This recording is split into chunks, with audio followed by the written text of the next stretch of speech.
Nous sommes un pays pauvre, très endetté. Et d'ici 10 ans, il y a beaucoup de métiers qui vont disparaître. Alors, est-ce qu'on a commencé à réfléchir sur ces gens-là qui vont perdre leur métier? Qu'est-ce qu'ils vont devenir dans 10 ans, 15 ans?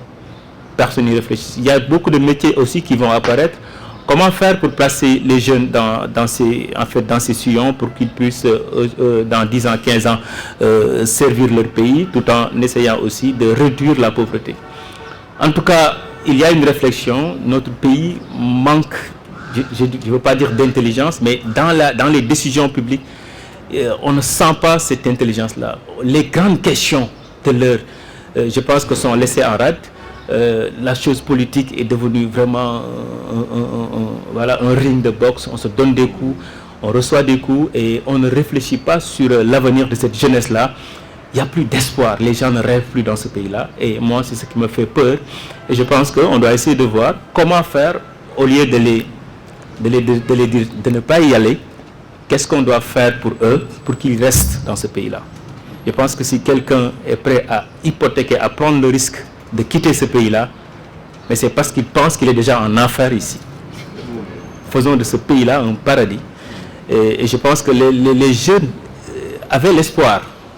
Et je pense que l'actuel président de la République, en 2012, son parti s'appelait APR Yakar. Il savait que ce qui manquait, c'était le Yakar. Et je ne sais pas pourquoi, après 8 ans, 9 ans après, le Yakar est parti. Quand les jeunes prennent le bateau, c'est parce qu'il n'y a plus d'espoir. Comment faire pour revenir cet espoir-là? Je pense que c'est ça le combat.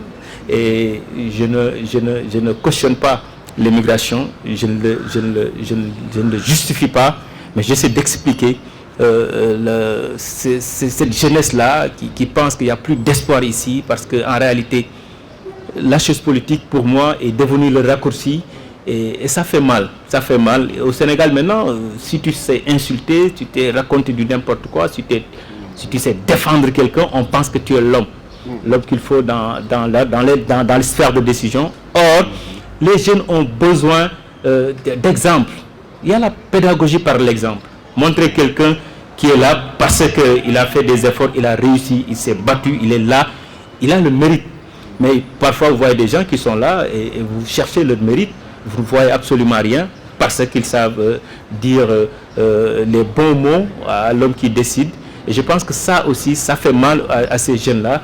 Et il y a un travail à faire. Et je pense qu'un peuple peut évoluer, mais c'est l'homme politique qui peut changer les choses.